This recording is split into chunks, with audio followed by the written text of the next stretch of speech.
54 in the squad. Could you just explain the makeup in terms of size and perhaps more about the 10 and cap players that you've included?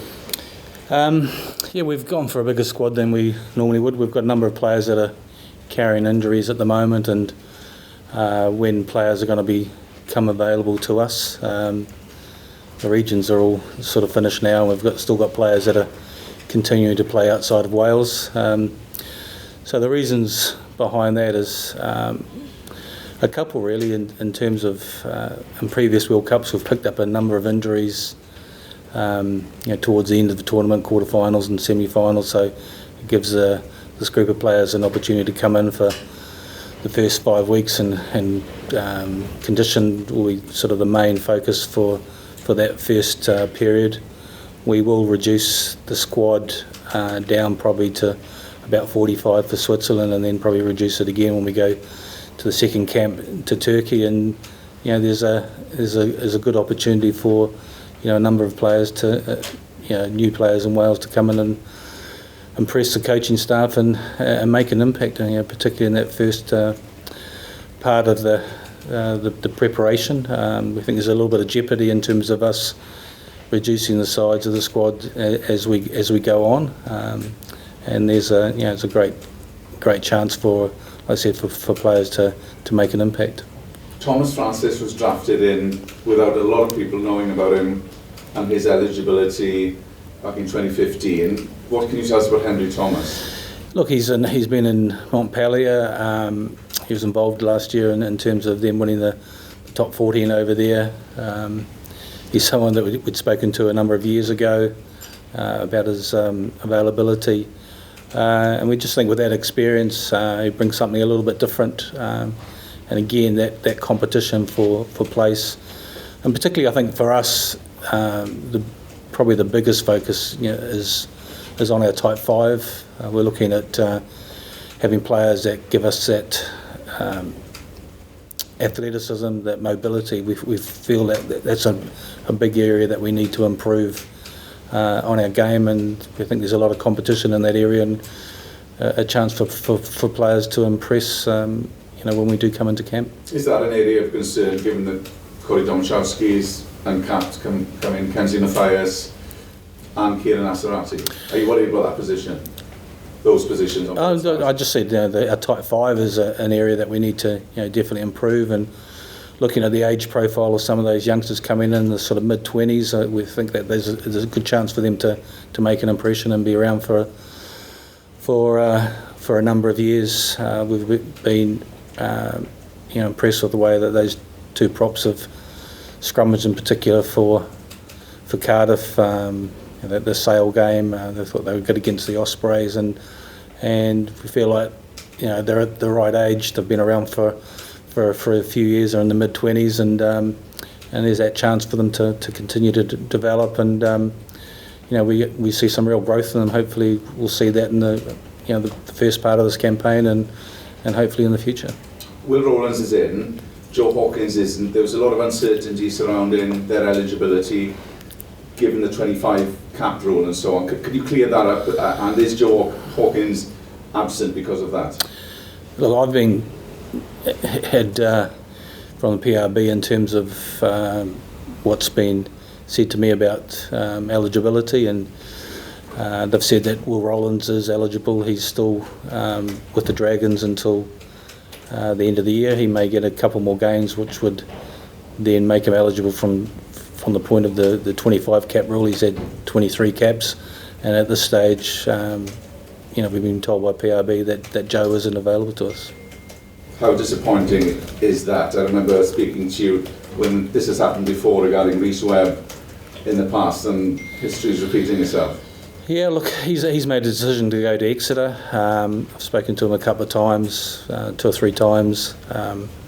We thought that he was a big part of our future in terms of definitely being part of 23s going forward, whether it was in the midfield or potentially at 10.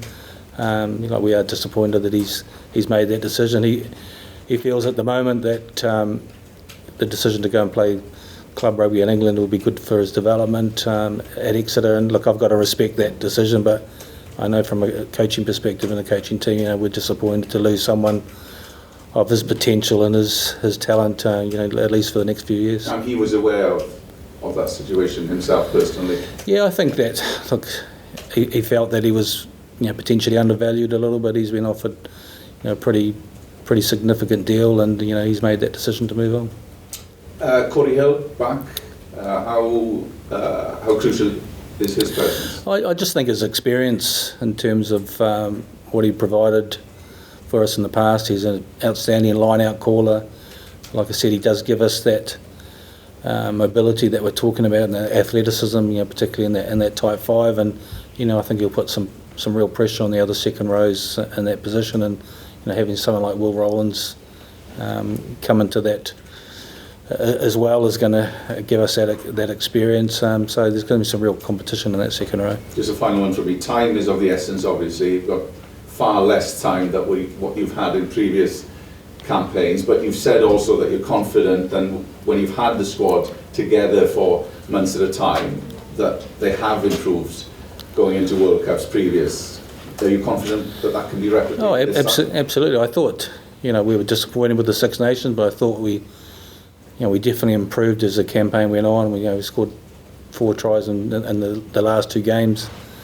From our point of view and our standards, it wasn't good enough. But we feel like, in terms of the teams in the Six Nations, that we've got the biggest uplift and the biggest amount of growth and improvement that we can continue to make. And from past experience being involved with Wales, we've always prided ourselves on how hard we have worked, how fit we have been during World Cups. And I don't think this campaign is going to be any different. And for us as a coaching team, for me as a coach, you're really excited about World Cups and preparation, because it kind of feels like a club side in terms of that time that you do get to have with the players, with them building up and leading to the warm-up games, and then obviously for selection for the World Cup. And then for the players that do miss out, they're going to would have had some time in the squad, and we will pick up injuries as we go along, but it also gives them a good preparation and lead into the domestic season as well. Okay, Hamish? Oh, just the Henry Thomas, can you just explain how that happened? He's obviously capped by England a lot more than 3 years ago, so yeah. What's the Welsh family connection? Through his father, yeah.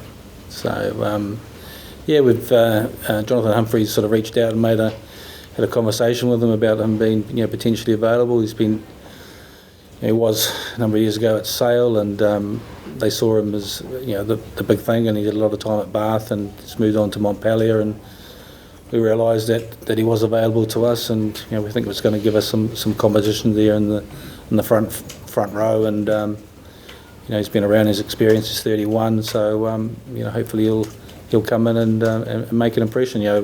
When he's actually available to us in terms of when he finishes for Montpellier, that's something that we'll be keeping an eye on. And so we've had a chat to him, and he's pretty excited about it. Welsh players at the moment obviously aren't experiencing that sort of late season things. To have a player coming in who's delayed, who's involved in top action, that's quite nice for you, is it? Yeah, I think so. Particularly with his experience last year and winning that top 14. I've seen comments from him about how much he enjoyed that, and obviously getting silverware, which was big, and having that confidence. And I think that experience in France in particular, you've got to be pretty tough to play up front in terms of how big some of their forward packs are. And we saw over the weekend in terms of La Rochelle and Europe, so you've got to bring a physical element. You've got to be strong at your set piece, and one of the things, he's got some good ball carrying ability and pretty mobile in terms of getting around the park. Okay, we'll end the live section there.